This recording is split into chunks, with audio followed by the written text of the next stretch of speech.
Om Ragadirogan Satatan Shaktan Nasheshakaya Prashitan Nasheshan Nautsukyamopharatidan Jagana Yopurva Vaidyaya Namosu Tasmai. Namaste everyone. We are on Ashtanga Hridaya, chapter 1, shloka 4. This is the third part of Arunadatta's commentary to this shloka. Kaya bala grahordvanga shalyadam strajaravrsham ashtavanganita chikitsa yeshu saṁskṛtaṃ. Please, Professor Ramandas, explain us these following paragraphs. Sure. So here they are speaking about the grahacikitsā.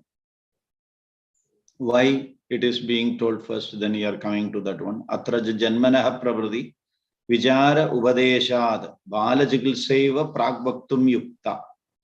Atra, here in this context, they are enlisting the 8 ankas as kaya bala grahordvanga. After kaya only bala is being told.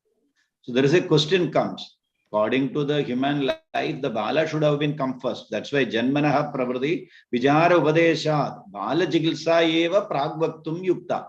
Prāgvaktuṃ means to explain first. Yukta means proper. Why? What is the reason? Vicāropadeśād. When you go for the treatment, when you take the history, you start right from his bala. Even he is coming to you at the age of 20 or 25 or 30 for the treatment. When you take the history taking, you should start right from the childhood. Thus, for a chikitsa, why balacikitsā is not enlisted beginning when you are speaking about the 8 parts of ashtanga hridaya or ashtanga of Ayurveda? This is the question. Okay. So it is proper to begin with the bala instead of kaya, because whatever be the age, when the patient comes for the treatment, you are taking the history right from the bala age. Thus, it is proper to place it as the first one. This is the justification they are asking. Okay.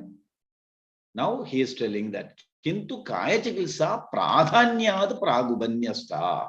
But grahacikitsā is pradhanyam. This word is very, very important. Pradhanyam, the terminology.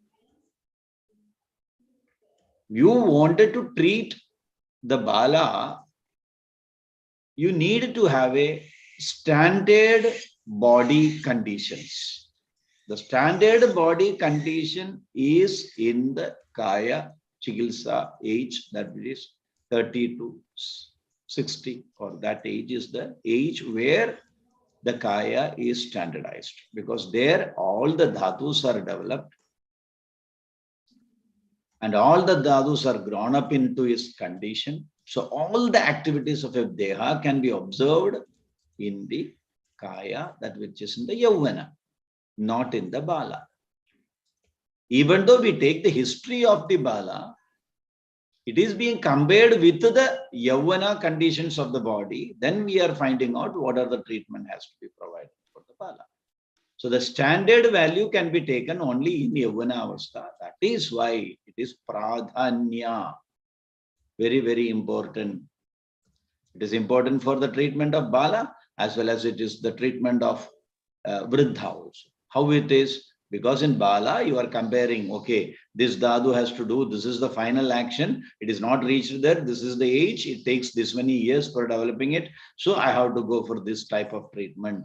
There also you are referring yavana as the standard scale for studying the body of human being. Thus, pradhanyād, prāg upanyasta. Upanyasta means explained, prāg means in the beginning.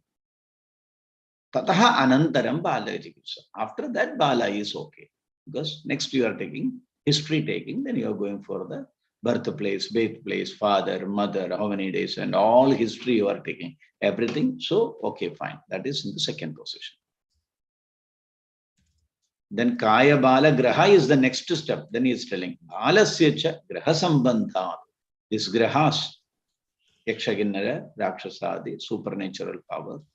Generally, their influence is mainly in the children. Thus, after Balacikitsā, grahacikitsā is being explained. So this is what is in this paragraph. But about I understand that grahacikitsā, it's complementary to balacikitsā, but there is also another part of grahacikitsā that it's on adults, not necessarily. It's not just that is what is in the beginning itself. I told you, when you are treating a yuva person, you will take the history of that boy right from the person's childhood onwards, and you will check what are the conditions the boy undergone that time. Then at that time you will get the history that whether the person is having any graha influence in his childhood. So automatically that also should be considered in his yavana age also. So its beginning will be there in the bala kala only. Its reflection may be in the yavana avastha. That is something you have to understand why up to that time it was like that. All this prognosis, you are supposed to do all these things, you have to understand. The graha is more attached to bala. It's more easily attached to bala. Yeah. That is why after bala it is. But in very old people, is it easier also to have this kind of ailments in Vruddha after 70, 60, 70s? Yeah. The main reason behind it is the dhatu parinama is not completed in bala. Sattva parinama is also not completed in the bala. But in the old, its degeneration has been happened. So there also the incompleteness of the dhatu as well. It's not fully working. Yeah. That is why these two categories. Okay, good. Paragraph number 10. And by the way, people that is watching this on YouTube, the two previous editions is 1.4a and 1.4b. This is 1.4c. If you want to go back and rewatch them, it's nice. It's helpful. It's hita. Okay, dear, please. ततः शरीरस्य मूलरक्षार्थं ऊर्ध्वाङ्गचिकित्सा शालाक्यं नाम.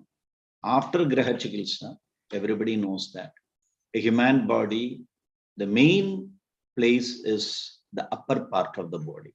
That is why in Bhagavad Gita, urdhvamulam ashwatham prāhuravvyayam. So urdhvam is the moolam of the human body. So whatever be the parts in the urdhva bhaga, upper part of the human being, there the root of the human life is beginning. That's why moola rakshartam, moola means the basic root of the human body is in the urdhva. So urdhvāṅgacikitsā, the shalakya is told immediately after grahacikitsā. I hope you understood. Mainly. Yeah, but usually this word is also associated to roots. Is this that sense of the Bhagavad Gita that the human being, it's a kind of tree upside down? Yeah, it is because of the same meaning only in Bhagavad Gita also. So please explain a little bit about this meaning, because maybe people don't know about this meaning of the idea of the inverse tree. I know, but it's not used in the West. Yeah. Urdhvamulamādhaśyāgam ashwatham prāhuravvyayam chandam siyasya varṇyāni yastam veda saveda ved. Suppose if you are taking the body as a part, that which is actually the product or the knowledge in you. Now, its root is upper. If you take the anatomy of the human body also, whatever be the activities happens down in your below neck, everything is controlled by your system, that which is brain. And the question again arises whether brain is controlling or heart is controlling. You cannot separate the brain and heart. Its connectivity is 100% mechanical and neurological. When the heart is doing the mechanical pushing of the blood, that which with the impulses moving to the brain, If the heart stops, the brain won't work. If the brain is not properly working, the activity of the heart also will be very tough. So the brain is considered to be the root of, and any action, if you want to urinate, the brain has to send the message. If you wanted to walk your foot, the brain has to send the message. If you wanted to move your hands from the fire, the message has to, otherwise you will place your foot. So in that sense also, all the physiological activities are controlled or made possible by, that is why the sloka, that's a beautiful, this Vadagala Agaliyam, that's a sloka on Manas, Tantra Yantradhara.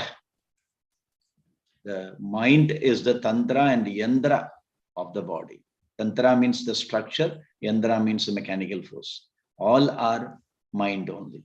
So beautifully explained the role of mind. Then the mind, the sthana is hridaya, but its traveling or system is in the brain. So urdhva mula is a very, very important message. That is what he is giving. Now, chandamsi yasya varnani, its parnas are called chanta.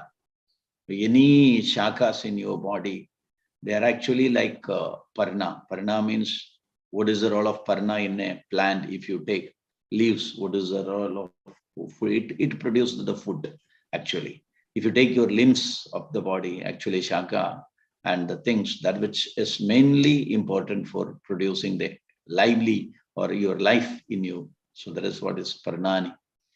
And chandamsi yasya varnani. Then if you take Veda, you know that what is chandas. Chandas in Vedas are very, very important. Any mantra you take, there will be a chandas, there will be a rishi. So like the chandas in the Veda, it is actually the bhakshana producing. That means if you wanted to get the real meaning of the Veda, you should know the chandas. If you do not pronounce it in the right way, if you do not recite the Veda in the right way, or if you do not chant the Veda in the right way, Veda mantra in the right way, you never get. So knowing the chandas is a must to understand the knowledge. So same way here, the plant, the banyan tree, if you take urdhva mula madashagam, ashwatham is the plant. Actually, they are considered. So shaka, parna, this all are very, very important for the energy providing of that tree to move forward. That means the chandamsya varnani, yastam veda sa vedavid. You know that that is actually the Veda. That is actually the ultimate knowledge. You are knowing the body with the urdhva mula and other shaka. I hope you understand. In the tree, the shaka is going to be kind of complementary of the mula, right? No doubt, no doubt. And in the body, it's going to be complementary to the koshta. Yeah. Okay. That you wanted to specifically say, because deha is produced from ahara. Koshta is the place where the ahara is converted to the required materials to the body. So if you wanted to say, you can say, otherwise body is body, that's all. Okay. And the word is Strilinga, right? Shaka. Yes, shaka is Strilinga. Shaka, okay. Yes, please continue, dear. Yeah. So tata shastra sadhana samanyena shalyachikitsā. That is the thing. After that, shastra sadhana samanyena. Shastra means weapons. Weapon here, you have to take it as surgical instruments. It are the tools, sadhana. As they are using the instruments for treating, it is called shalya, because you know that shalya is a sharp equipments or pointed equipments, that which is used for cutting or such works. So it is having close resemblances with the weaponry, so shastra. So that is why that chikitsa has got the name shalya chikitsa, because shalyas generally makes the wounds. Same way here, cutting, all the things are happening. That's why it is termed as shalya chikitsa. Okay, but next in this part, if it's shalya or if it's the damshtra, it's not necessarily to be one or another. It could be one or either one or other, because there is no strong relation between Urdhvanga and Shalya, or if Shalya is just for the surgery in the eyes. Because when I was studying this, it was a lot of relation with the eye treatments and cutting and so on. That's why they put like that. I don't feel in Shalya is coming after Shalakya, not in any order importance over there. Okay. Where the importance is coming to the next level of treatment, because by knowing the Shalakya and by knowing the Kaya and by knowing the Bala and by knowing the grahacikitsā, your Shamana Chikitsa is almost completed. Clear. Afterwards, its route is changing. Shalya is purely you are using the instruments for tools for surgical tools for treating. Thus, it is Shalya. Okay. Then next one you can take Damshtra. Damshtra is entirely a different one. It is purely based on poison and etc. So infection, poison, all these toxicated things, all these are included here. Why then it is being termed as Damshtra? Because can you just make the text little? No. I won't. Yes, like this way. Yes. Why it is? Because Damshtra is generally straight away the term is for snake teeth. Because at that time, the main Shalya, the poison was the snake poison. So they bite. That is why the Damshtra term has been given for this chikitsa. It can be even if you are pasting some poison in the arrow and you are shooting, if it hits on a person, certainly it comes under Damshtra chikitsa, because there is also vicāropadeśādbālacikitsā only. Got it? Psychology. Damsha is given because natural bite, through that the poison is being injected to the body. So only because of that one, that branch has been given the name Damshtra. But the treatment is not for the bite or cut or anything. It is for the poison that which is injected during the biting. Clear? Yes. It's in order that... Yes, listen, one more thing. Pīdā karana samanatvat. Shalya chikitsa also, we are doing pīdā by cutting with the surgical thing. Here with the teeth we are cutting. That's why, okay, you can, if you wanted to connect, you can connect this Shalya and Damshtra one by one. Now you can ask me. Come on. Yes, because if you're dealing with some poisons like this, you probably are going to need also instruments to make chirurgical procedures, maybe to cut or to put blood out. So it makes sense that it goes after chirurgical process. I think in English it's chirurgical, but anyhow, okay, doesn't matter so much. Okay, is this no? We still have Rasayana, right?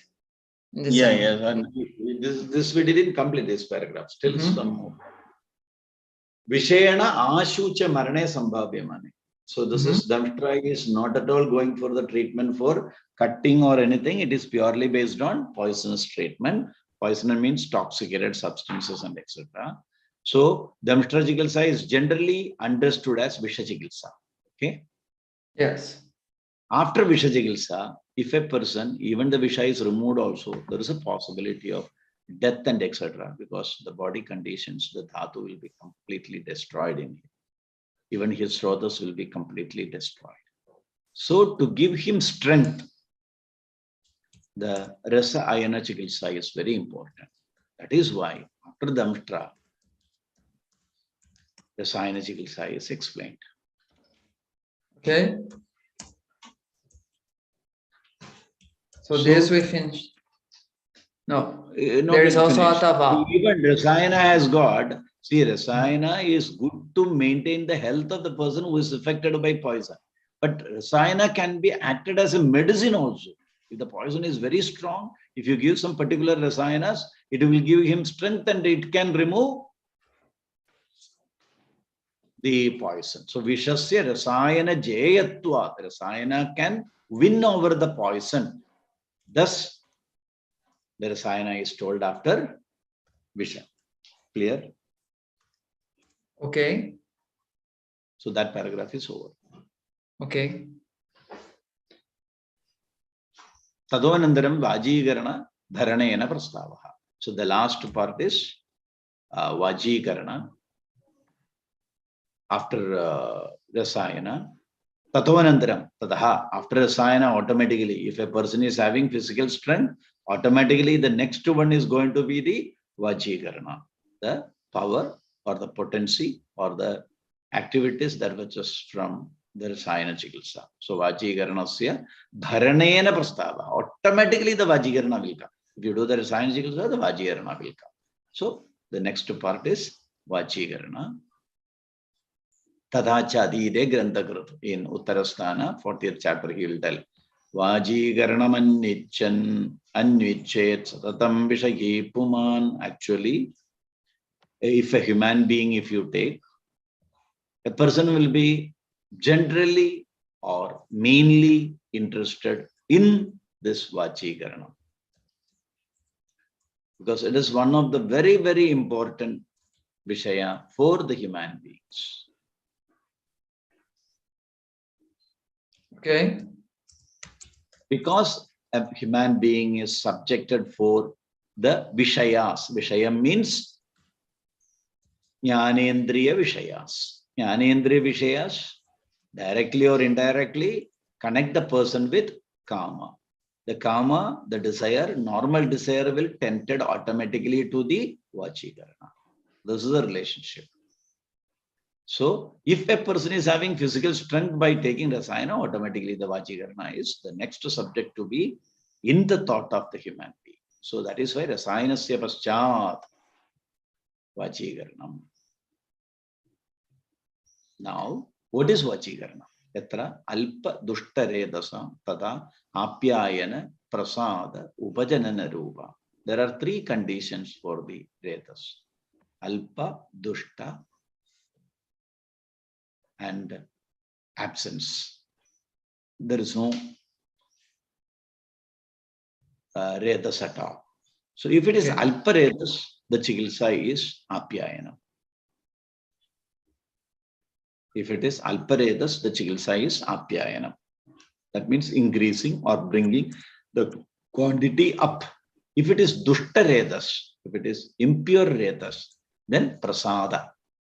You should make it clean by virejana as well as. Virejana means shukla virejana plus other panchakarmas. Through that you can clean the shukla, prasada.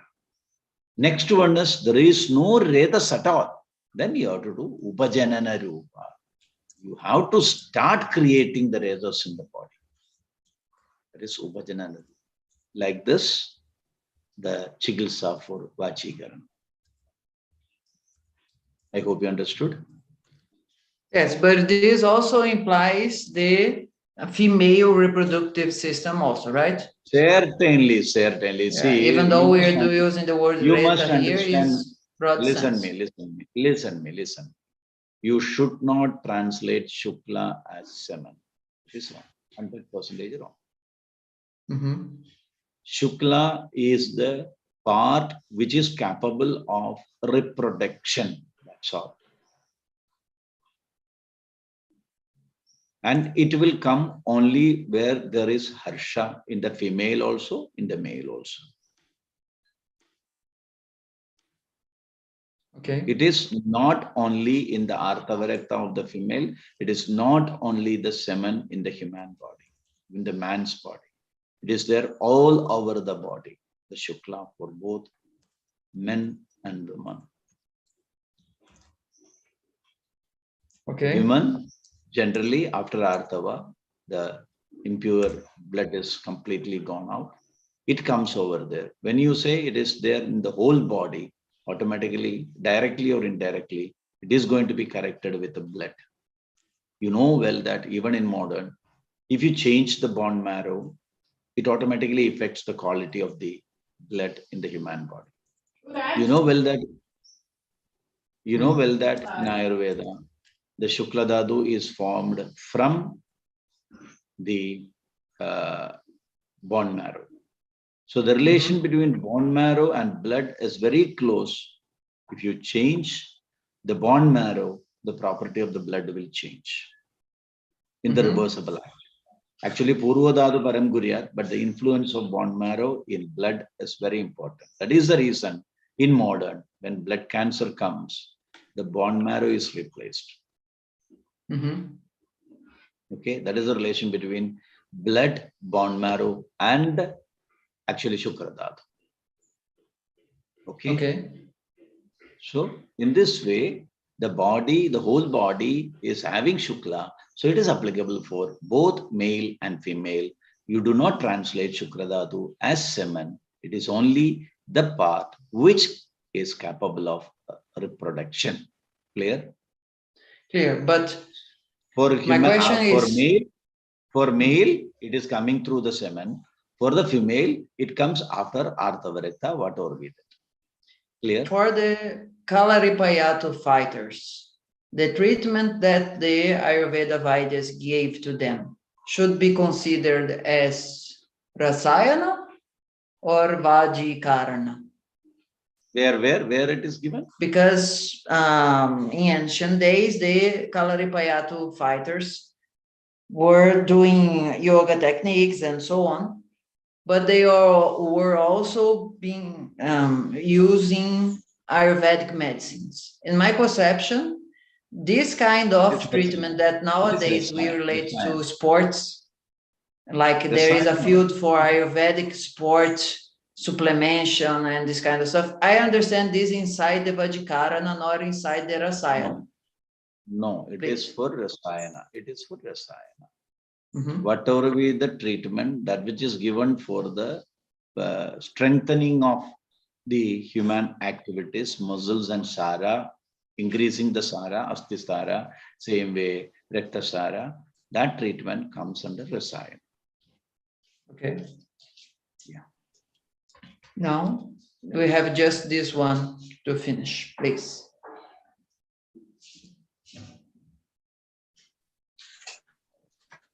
Shall I? Yes. Did it get the new part? When you say Brahma, you have to take Atrayadaya. Yeshu Kayadishu Chikilsa Saṁskṛtaṃ Vyavasthita. By them, in Kayadishu means the starting from Kaya, Kaya Balagrahordvanga Shalyadam Strajaravasha. In that one, all the Chikilsaha, Saṁskṛtaṃ means Vyavasthitāha. Based on that, you have to treatment. So, when a patient come, whether he has to be included in Kaya Chikilsa, or whether that has to be included in Balacikitsā, or whether it has to be included in Grahacikitsā, like this first division has to be done, then only you have to start the business. So, start the treatment. Thus, it is called Chikilsa Saṁskṛtaṃ. That means design the treatment based on these 8 parts, mainly. Chadurnam Vishagadīnaṃ Shasthanam Dhātuvaikrite. There are 4 important Chatushpada part for a treatment. They are Vishak, Dravya, Upasthada and Roki. So these 4 are very, very important when the Dhātuvaikrita happens, when the doshas are vitiated. Prabhṛtir Dhatu Samyartha. That is why prabhṛti or Chikilsa is nothing but Dhatu Samyartha for balancing this doshas. Here the Dhatu Shabda is meant purely for dosha. Chikilsa ityabhidhīyate, where the Chikilsa is being done. Iti Muni Prokta Lakshanam na iha Tantarakrit Vyathatta. Actually, this is what is the definition given by Muni. Wherever in Ashtanga Hridaya you are seeing the term Muni, it will be Charaka or Atreya or Agnivesha. You can tell whoever it may be, because directly it is Charaka, because it is quoted from Charaka Samhita. So he is telling that the same idea is not the idea here. He is telling that Chikitsa Shabdhad eva asya arthasya labdhatvat. When you say the term Chikitsa, the term itself is giving the Vishaya or the subject matter in this context, that this is included in this 8. Tatacha nirdeshtumaha. So this is actually, you know that nirdesham. Nirdesham means specification of the Chikitsa. You must be doing the treatment. That's why you know that nirdesha tantra. So it is very clear. Specification is the purpose. Okay. So that is the idea of giving Teshu Saṁskṛtaṃ. Ninda kshama vyadi pratikara vicāranasu sa nishpadyata. You see, ninda, kshama, vyadi pratikara vicāranasu sa nishpadyata. Chikitsa, the word is being taken out from ninda, kshama, vyadi pratikara vicārana. There are three parts in that. Ninda, the disability. Kshama, the ability. Vyadi pratikāratva is immunity. When you go through all these things, you will get actually what really the chikitsa is. So chikitsa include all these things. Okay. Kim te dhatoho vyadi pratikara eva sivitpadidatvat. Then they are asking, it is only vyadi pratikara? Not at all. Chikitsa is not simply vyadi pratikara. It has to be having the parts, the deformality of the body, the bearability of the body, the immunity of the body, as well as the resistance of the body. All these things are very, very important here. Okay. Good. And then we finish this part. Next time we are going to do Hemadri's Rasayana. Yes. Okay. Thank you, dear, once again for sharing us. Om Gurur Brahma Gurur Vishnu Gurur Devo Maheshwara Gurur Sakshat Param Brahma Tasmai Shri Gurave Namah. Om Shri Gurubhyo Namah. Hari Om. Namaskar, dear. Thanks again. Bye-bye. Bye-bye.